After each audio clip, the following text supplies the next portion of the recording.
United States Senate, ladies and gentlemen, Mr. Representative Stace Nelson. Well, first off, let me give you a hand for doing the great work you did today. Okay, I've been a volunteer many times in my life. I was a Boy Scout leader. I'm a volunteer with the American Legion. I'm an elder in my church. I'm also on the board of directors for CASA. So I know how difficult it is to find that time to dedicate to other people. But I want to thank you from my bottom of my heart for doing so. Please continue with that as an adult and bring that also to your family life. Volunteer and stay involved in your communities because we need you involved. The more we are involved in our communities, the better off our communities are. My name is Stace Nelson, and I was drafted to run for the U.S. Senate. I spent 23 years away from home. I spent 13 and a half years in the Marine Corps as a Marine military policeman, a criminal investigator, a marksmanship instructor, and an NCIS special agent.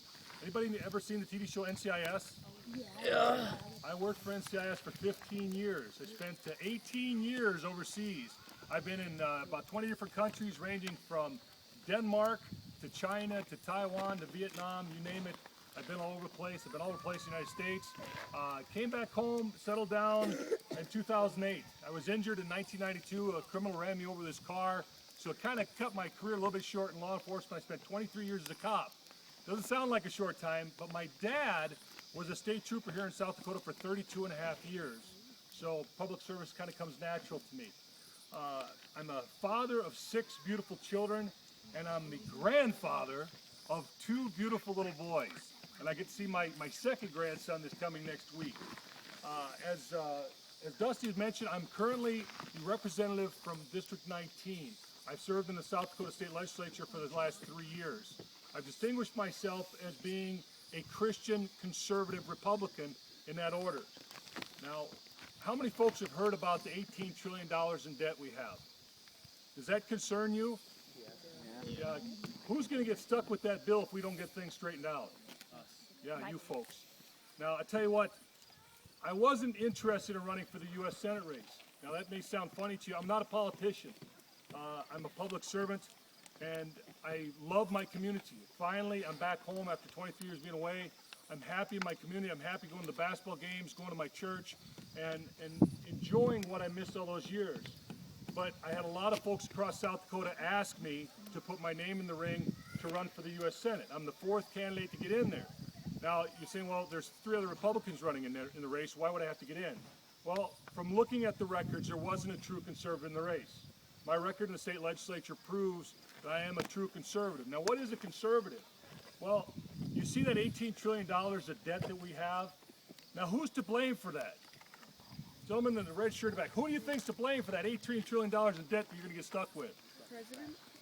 Okay, President. Who else? The Democrats, right? No, it's not the Democrats.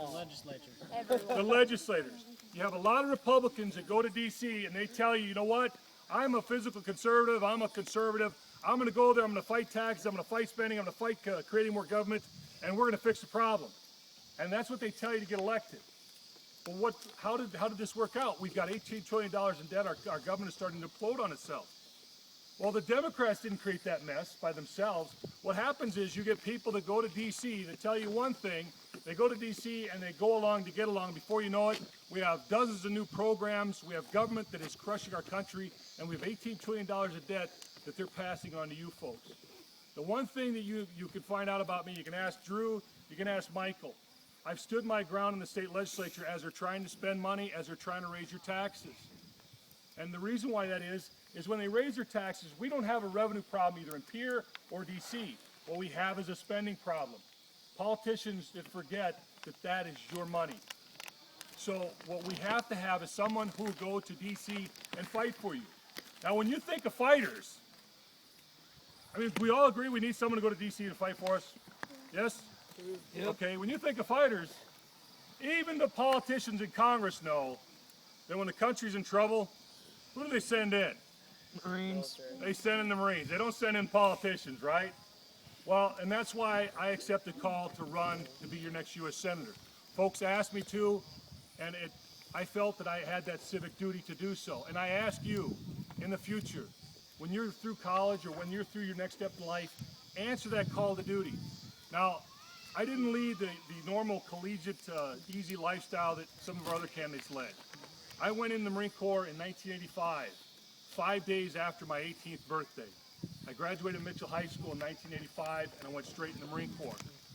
I earned 5 years of college while on active duty in the Marine Corps. And I got to tell you, it was a tough thing to do, to try and scratch out that education while you're working full-time as a Marine. I loved serving you. And I always swore that I would give up to and include my life to serve and protect you, our family, and this great country.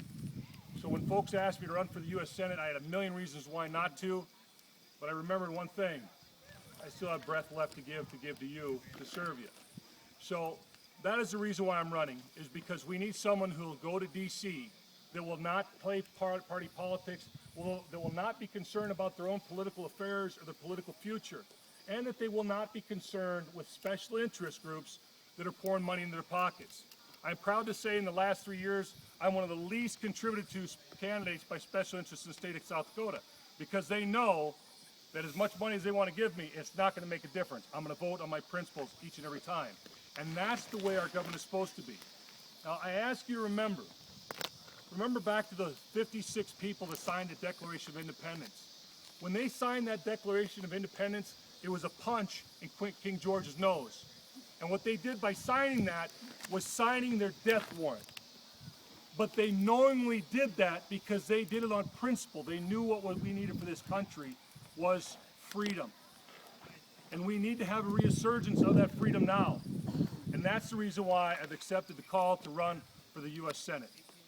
Now, I know you folks have had a long day, and the last thing you want to do is probably listen to this old Marine and Grandpa prattle on. So I want to open it up for questions. Anything you folks want to ask about my career in the Marines, as an NCIS agent, as me as a legislator, hit me.